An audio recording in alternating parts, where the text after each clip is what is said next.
Aku tak tahu syariat Islam. Yang ku tahu, Sari Konde Ibu Indonesia sangatlah indah.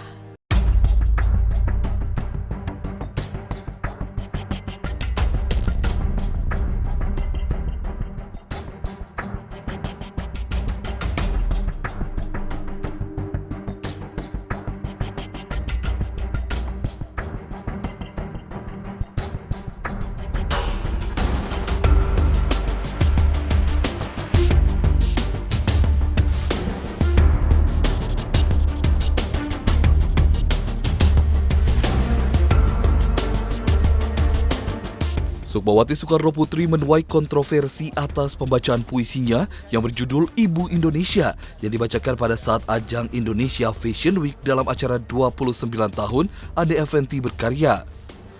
Puisi yang dianggap melecehkan umat muslim tersebut dilaporkan oleh Denny Andrian selaku pengacara dan juga Amron Asyari selaku ketua DPP Partai Hanura.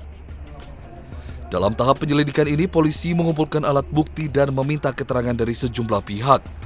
Hingga saat ini, beberapa pihak telah melaporkan Sukmawati ke Bareskrim, yaitu dari Perwakilan Persaudaraan Alumni 212, Akta atau Advokat Cinta Tanah Air, Notaris Muslim, dan juga Perwakilan Masyarakat Muslim. Bareskrim Mabes Polri telah menerima laporan tersebut dan akan diproses sesuai dengan hukum yang berlaku. Bareskrim Mabes Polri telah mengumpulkan barang bukti yang bisa untuk melanjutkan proses pelaporan ini. Kasus pelaporan Sukmawati ini masih diproses sampai menemukan keadilan. Saya sebagai dai. Jadi sebelumnya saya harus ralat dulu. Saya bukan Wakil Ketua Dewan Syuro Syarikat Islam, tapi Wakil Ketua Dewan Pusat Syarikat Islam. Tapi saya datang ke sini atas nama pribadi. Ya, saya hanya meralat saja. Kedatangan saya kemari di sini sebetulnya karena ketersinggungan, ya, atas puisi tersebut. Oleh karena itu, kami menduga ada pelanggaran terhadap pasal 156A huruf A, maka kami datang kemari. Itu saja. Buya, kita menyerukan kepada seluruh umat Islam yang ada di seluruh Indonesia untuk membuat laporan di polsek-polsek setempat, sehingga terwujudnya 1 juta laporan itu. Jadi kita berharap 1 juta laporan untuk puisi Sukmawati itu dalam rangka mendorong aparat penegak hukum ini bersikap adil dan cepat dalam menangani perkara ini. Dan berikut kami himpun kembali puisi Sukmawati yang telah menuai kontroversi dari laman YouTube yang diupload oleh Rifki Fahru Rozi. Aku tak tahu syariat Islam. Yang ku tahu, Sari Konde Ibu Indonesia sangatlah indah. Lebih cantik dari cadar dirimu. Sehat, berbudi, dan kreatif. Selamat datang di duniaku, bumi Ibu Indonesia. Aku tak tahu syariat Islam. Yang ku tahu, suara kidung Ibu Indonesia supaya kau dapat mengetahui kemolekan sejati dari bangsamu. Sudah sejak dahulu kala, riwayat bangsa beradab ini, cinta dan hormat kepada Ibu Indonesia dan kaumnya. Setelah puisi tersebut menuai kontroversi, Sukmawati telah memohon maaf kepada seluruh umat Islam dan Ketua MUI, KH Ma'ruf Amin, yang mengajak semua umat Islam untuk juga menerima permohonan maaf itu. Namun Persaudaraan Alumni 212 tetap mendesak aparat memproses hukum Sukmawati. Yang dibuat oleh saudari Bu Sukmawati adalah merupakan bentuk yang jelas yang kita kenal dalam syariat kita disebut dengan istihza atau penghinaan, pelecehan kepada Islam. Siapa saja yang beristihza. Meskipun Ketua MUI sudah menyerukan penghentian pelaporan dan pembatalan unjuk rasa, namun Persaudaraan Alumni 212 tetap menggelar protes terhadap puisi Sukmawati Soekarno Putri yang diikuti sedikitnya 2.000 orang. Pengurus Persaudaraan Alumni 212 menyatakan aksi digelar untuk memberikan dukungan kepada Polri untuk mengusut kasus penodaan agama yang diduga dilakukan oleh Sukmawati. Persaudaraan Alumni 212 menggelar demonstrasi mendesak Bareskrim Polri menangkap dan menahan Sukmawati Soekarno Putri. Ini nggak boleh! Panggil! Proses! Jangan dikasih pulang! Setuju! Sebab kasus puisi kontroversi berjudul Ibu Indonesia ini dinilai menodai agama. Masa aksi unjuk rasa memprotes puisi Sukmawati Soekarno Putri telah memenuhi Jalan Medan Merdeka Timur, Gambir, Jakarta Pusat, tepatnya pada Jumat 6 April 2018 siang hari. Usai sholat Jumat di Masjid Istiqlal, mereka bergerak menuju Bareskrim di gedung Kementerian Kelautan dan Perikanan. Masa terus berdatangan, mereka meminta Sukmawati Soekarno Putri untuk segera diproses hukum. Assalamualaikum warahmatullahi wabarakatuh. Bismillahirrahmanirrahim.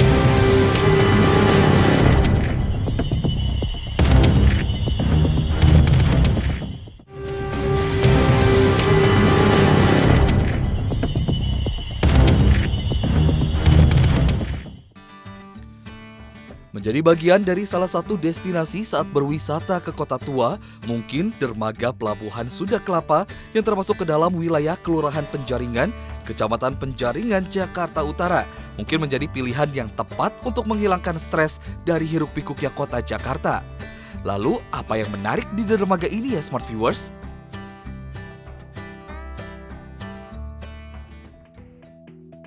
Eits, tenang aja Smart Viewers. Smart Viewers bisa menikmati pemandangan kapal-kapal laut kayu tradisional terkenal sebagai kapal pinisi.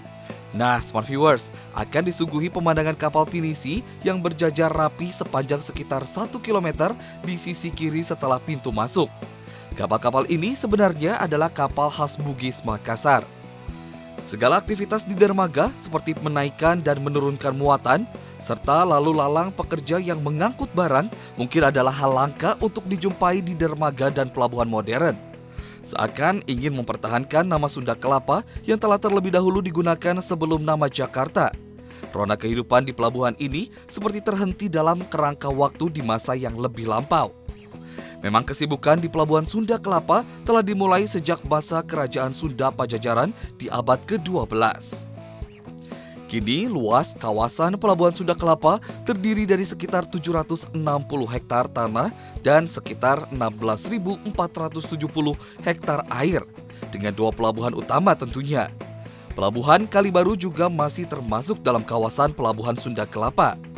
Jajaran kapal pinisi di dekat pintu masuk tadi adalah pelabuhan utama yang sanggup menampung hingga 70 kapal pinisi berukuran besar. Dermaga kedua lebih pendek. Selain aktivitas bongkar muat barang di area dermaga, kantor, kesyah bandaraan, dan juga otoritas Pelabuhan Sunda Kelapa Jakarta berada di dalam kawasan Pelabuhan Sunda Kelapa. Jadi, kalau memerlukan bantuan dari Pusat Informasi Turis Cagar Budaya Sunda Kelapa, Smart Viewers bisa langsung datang ke kantor KSOP ini. Pelabuhan Sunda Kelapa merupakan pelabuhan bagi kapal-kapal dagang sejak masa Kerajaan Pajajaran. Kapal-kapal dagang tersebut merapat untuk membawa barang yang akan diperdagangkan. Hingga saat ini, Pelabuhan Sunda Kelapa masih aktif digunakan sebagai tempat bersandar kapal-kapal termasuk kapal kayu. Salah satu jenis kapal yang dapat dilihat di Pelabuhan Sunda Kelapa adalah kapal pinisi dengan campuran gaya dari campuran gaya Madura. Jika mendapatkan izin dari pemilik kapal kayu, wisatawan dapat mencoba naik ke kapal. Nelayan-nelayan di Pelabuhan Sunda Kelapa menggunakan sampan untuk transportasi di sekitar pelabuhan. Sampan-sampan tersebut menggunakan bantuan mesin bermotor untuk alat penggerak. Wisatawan dapat mencoba ikut menaiki sampan yang digunakan oleh nelayan. Wisatawan biasanya akan ditawarkan di sekitar perahu-perahu kayu yang merapat. Wisatawan akan dikenakan biaya sebesar 10 hingga 30 ribu rupiah. Ya, Smart Viewers, kita langsung akan berbincang-bincang dengan orang yang sudah lama bekerja di kawasan dermaga Pelabuhan Sunda Kelapa ini. Halo, dengan Mas siapa? Ramli Saputra. Ramli aja. Ramli. Ramli. Dengan Mas Ramli ya. Udah berapa lama sih kerja di sini, Mas? Hampir 1 tahun lebih lah. 1 tahun lebih. Iya. Nah, Sebenarnya kalau di sini nih perahu ini tuh buat angkut apa aja sih Mas? Orang sama angkutan barang, antar jemput penumpang juga dari kapal ke kapal. Nah itu untuk dari mana ke mana Pak? Dari darat ke kapal, dari kapal juga ke darat juga gitu. Nah biasanya sehari itu ada berapa banyak kali muatan sih Pak dari sini ke sana? Tergantung ramainya muatannya aja. Kalau misalnya lagi rame kan kita ada yang bulanan, ada yang harian gitu. Kalau Bang Ramli sendiri nih dalam satu hari nih biasanya ngangkut berapa muatan nih? Paling banyak ya 10, 5 lebih. Kadang lebih. Iya. Biasanya itu muternya kemana aja sih atau ngangkutnya kemana aja sih Pak? Dari sini aja sampai ke Ancol, Muara Baru itu aja. Muter-muter situ aja. Muter-muter sana aja ya. Nah biasanya nih untuk range harganya nih Pak dari sini sampai ke Ancol atau Muara Baru itu berapa sih? Beda-beda atau sama rata semuanya? Beda-beda. Per orangnya ada yang 25, 30 gitu. Tergantung rute jauhnya aja. Iya. Tapi biasanya kalau kapal ini nih muat berapa orang atau menampung berapa orang sih biasanya atau berapa besar sih muatannya? Ya bisa 10, 5 orang gitu aja. Tergantung kita bisa bawa kondisinya aja lah, tergantung cuacanya juga gitu. Oke, itu setiap hari Senin sampai dengan Minggu. Ya setiap hari. Oke. Kalau biasanya dari jam berapa ke jam berapa Pak? Dari pagi jam 7 sampai malam. Tergantung sepinya ramainya aja lah. Oh gitu, pokoknya Iya. sampai malam gitu. Iya. Oke, nah demikian Smart Viewers, kita sudah ngobrol-ngobrol langsung dengan Bang Ramli yang sudah lama di sini, yang sudah bekerja di sini lama. Kita akan membahas lagi apa yang ada di Pelabuhan Sunda Kelapa ini.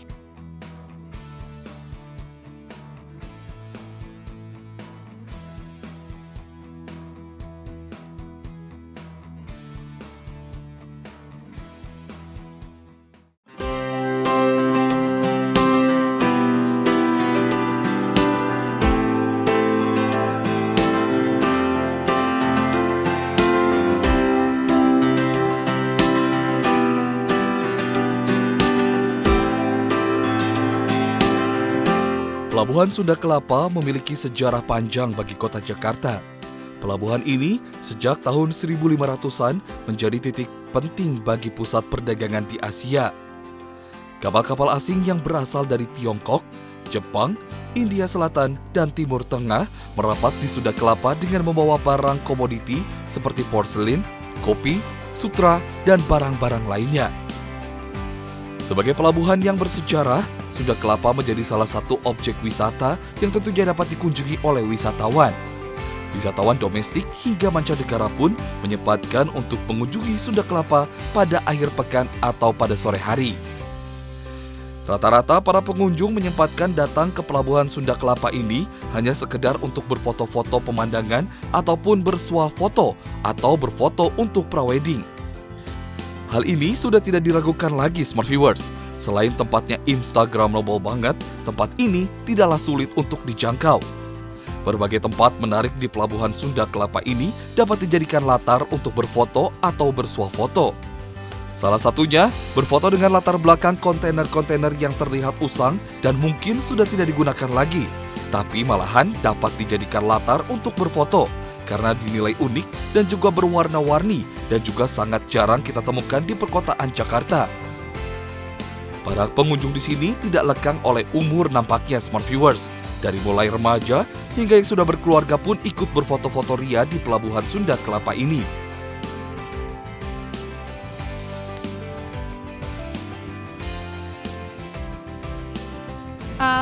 Ngisi waktu luang karena weekend libur kerja.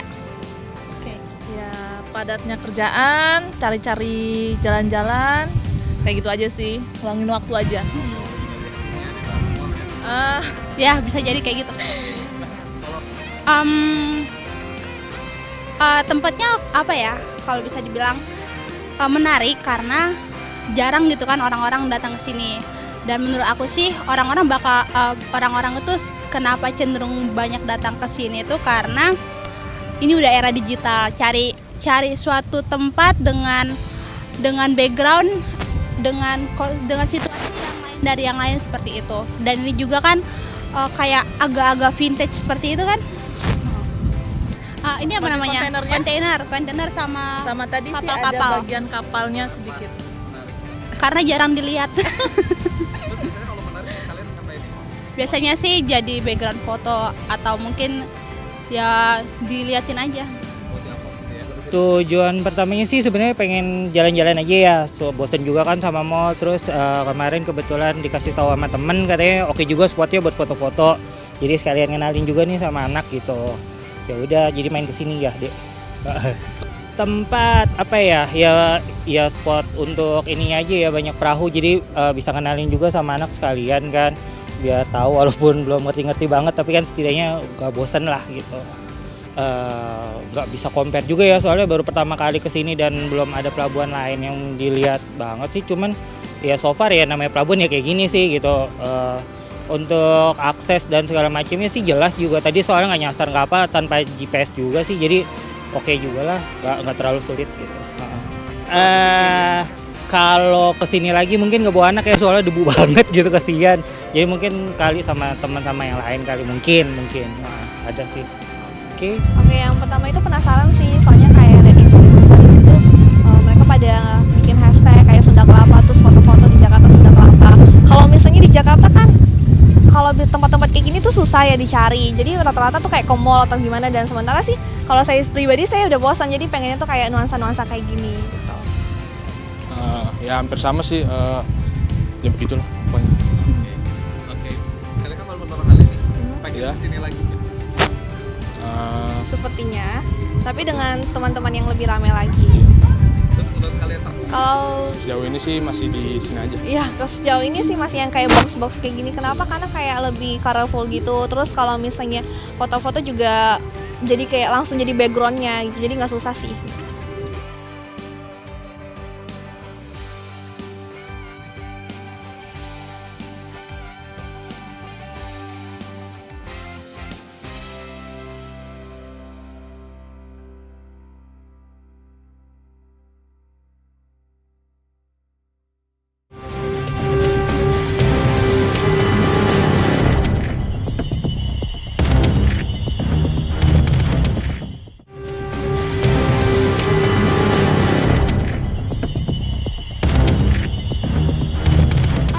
Viewers, kalian pasti mengenal kota Jakarta bukan? Di mana kota Jakarta ini banyak sekali destinasi tempat wisata yang paling banyak dikunjungi dari masyarakat di dalam kota maupun di luar kota. Nah, salah satu tempatnya adalah di daerah Jalan Pintu Besar Selatan, di mana di sini banyak sekali pajangan lukisan yang dibuat oleh seniman-seniman jalanan yang memanjangkan karya mereka di pinggiran kota di Jakarta. Seperti apa sih keindahan dari lukisan mereka buat? Jadi ikuti kita terus ya.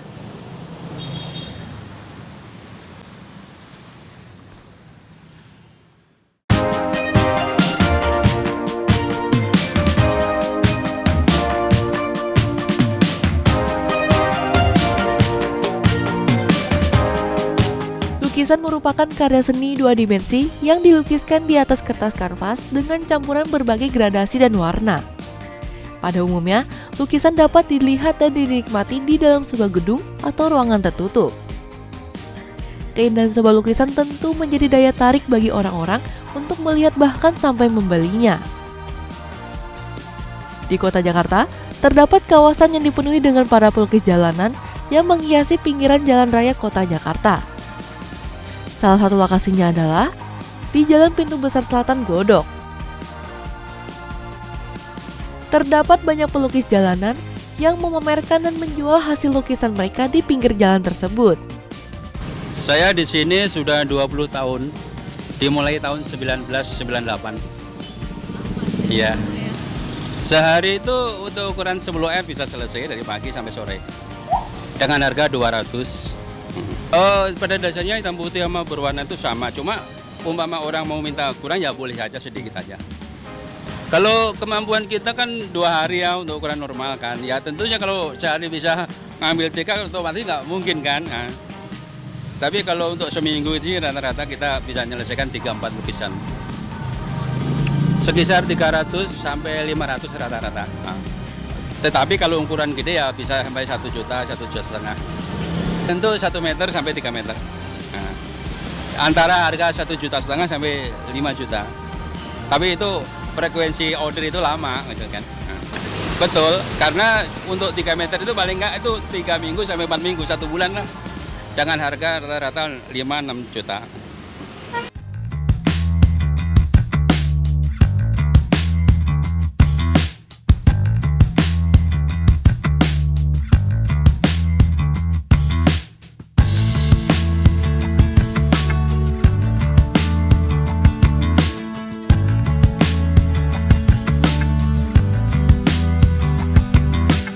sepanjang kawasan Jalan Pintu Besar Selatan Godok hingga mengarah ke kawasan Kota Tua dipenuhi oleh banyak para pelukis jalanan ini.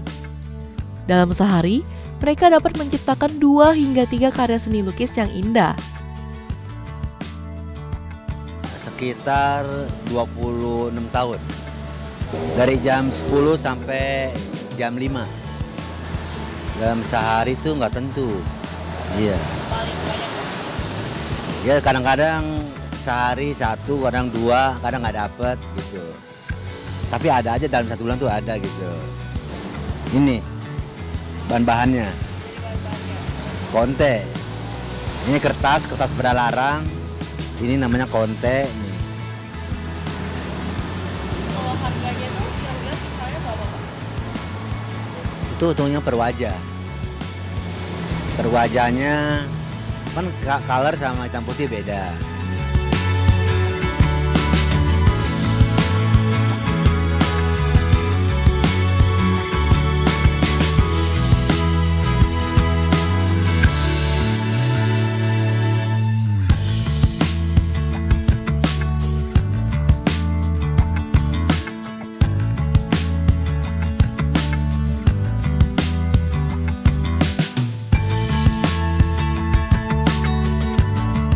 Nah, itu dia Smart Viewers. Bagi kalian yang mau memesan lukisan, bisa saja langsung datang ke pintu selatan Godok ya. Akhir kata, saya Jennifer dan kameramen Angga Wibowo melaporkan untuk News TV.